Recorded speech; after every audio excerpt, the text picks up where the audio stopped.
Pilier numéro 5 pour glow up ton expérience de naissance physiologique.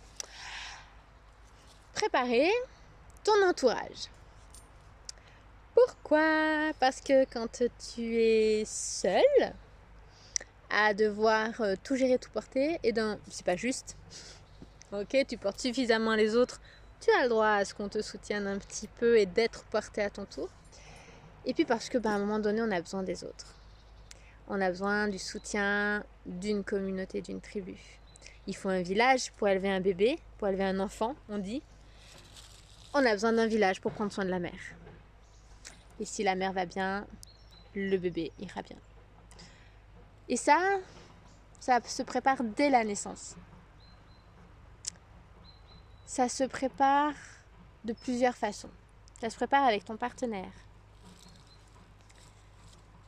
À quel point est-ce qu'il est au courant de comment toi tu veux donner naissance à ton bébé, à quel point il te soutient, à quel point il est d'accord avec toi. Et bien souvent, quand il va pas vouloir te suivre dans ton projet de naissance physiologique, c'est parce qu'il va pas savoir, c'est parce qu'il va avoir peur. Et ça nécessite de la communication, de pouvoir poser les choses, de pouvoir s'exprimer, d'ouvrir des espaces d'écoute, des espaces sécures et bienveillants de parole. Et puis lui aussi, peut-être qu'il va devoir faire son chemin pendant ces quelques semaines, ces quelques mois, pour comprendre à quel point la naissance physiologique, c'est physiologique et donc c'est le plus safe en fait. Pour comprendre ce qui vient contrecarrer la naissance, ce qui vient saboter la naissance, et pour trouver sa place. Parce que la place de ton partenaire existe véritablement, et c'est pas la même place que toi qui va donner naissance. Vous avez évidemment deux places distinctes et complémentaires. On dit pour le partenaire qu'il est le gardien de ton espace de naissance. Et ça se chemine à l'intérieur pour beaucoup d'hommes. Peut-être qu'il y aura besoin d'un accompagnement avec quelqu'un de formé qui peut vraiment venir vous supporter, vous soutenir dans cet accompagnement-là, dans ce processus-là. Mais c'est tellement précieux.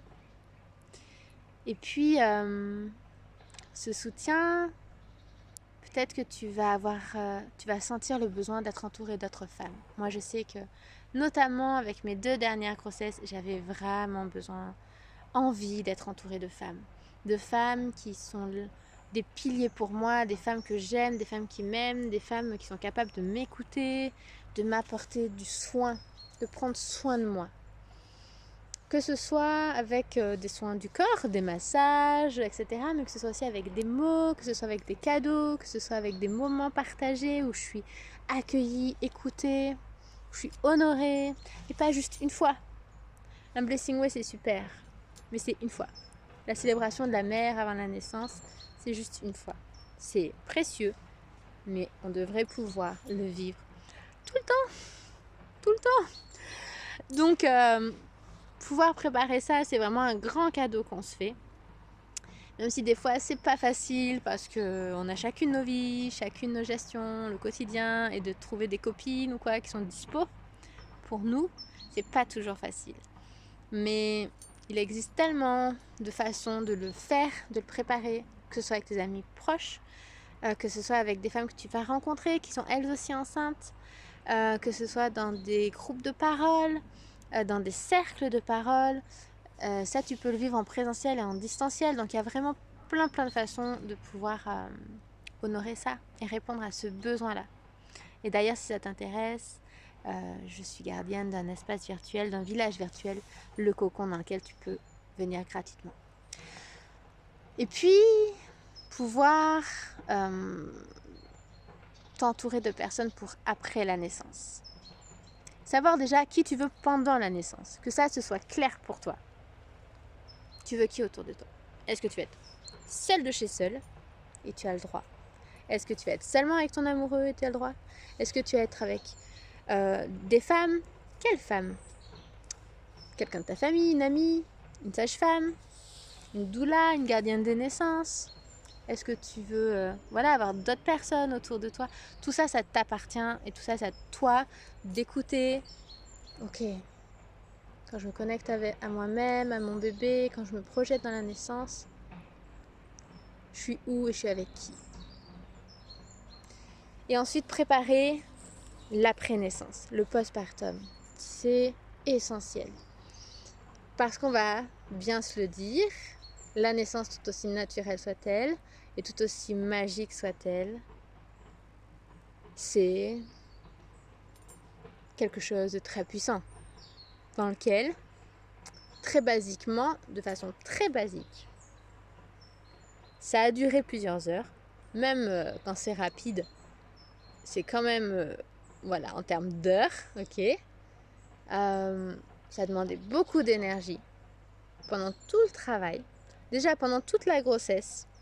Ok, on va déjà revenir sur la grossesse. La grossesse, c'est 8 ou 9 mois en moyenne de grosses dépenses d'énergie pour construire un être, le faire grandir jusqu'à temps qu'il soit prêt à donner la vie.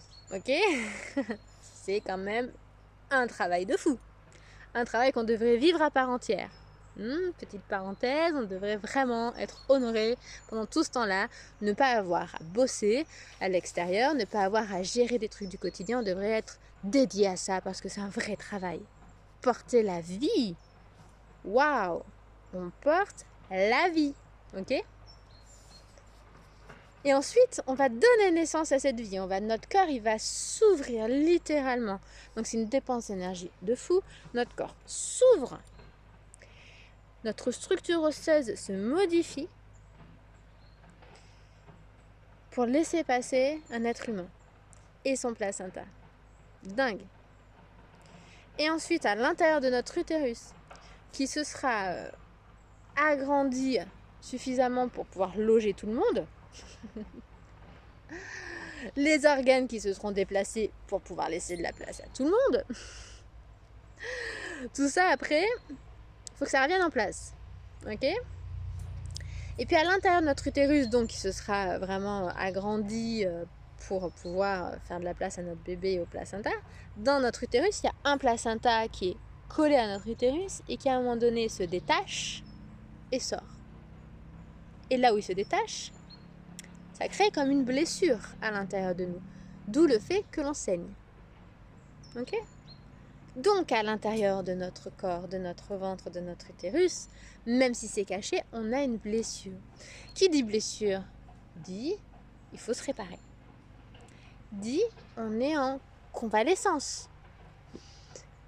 Donc on doit avoir l'espace pour récupérer énergétiquement, retrouver des forces, se reposer et récupérer mais physiquement pour tout ce grand processus qui a eu lieu depuis le premier jour de la grossesse jusqu'à temps que bébé soit né avec son placenta. C'est incroyable quand on prend conscience. Donc on a besoin de pouvoir être chuchoté. On a besoin d'être tranquille. On n'a pas à gérer le ménage, la nourriture, les autres enfants, tout ce que tu veux, tout ça. Il faut qu'un maximum ce soit pris en charge par quelqu'un d'autre. Et puis il y a des trucs sur lesquels tu n'en as rien à faire. Ok, si les enfants ils vont manger des pâtes ou des pizzas pendant quelques jours, eh ben ils mangeront des pâtes et des pizzas pendant quelques jours. Parce qu'en vrai, c'est pas grave.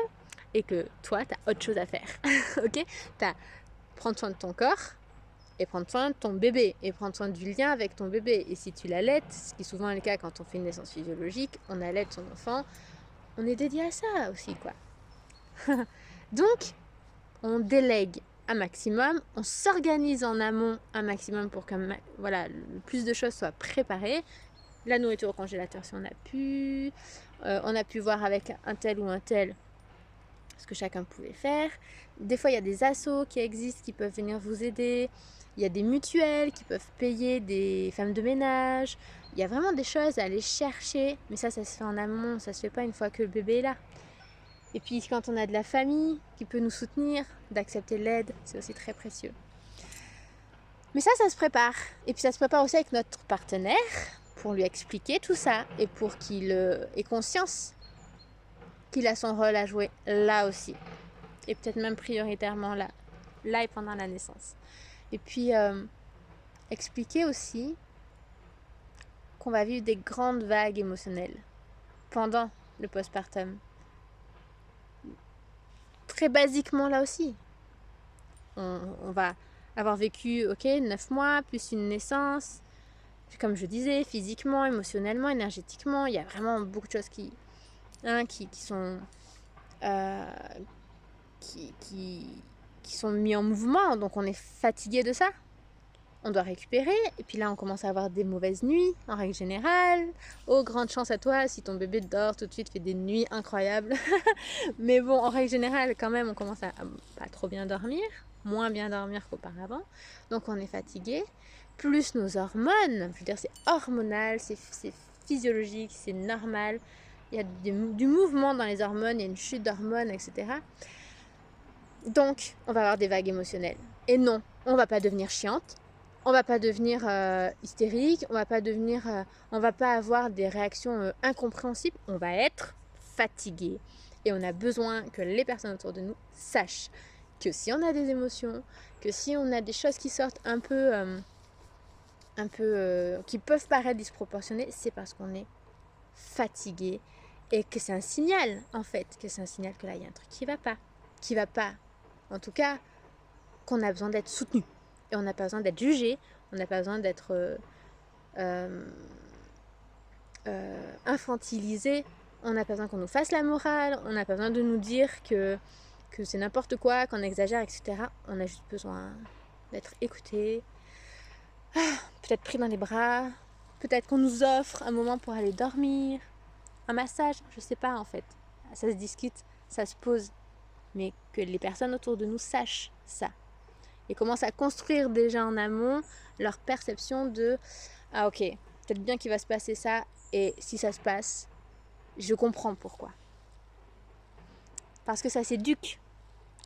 On éduque les personnes autour de nous à ça, parce que souvent elles ne le savent pas, parce qu'on ne nous l'a pas dit.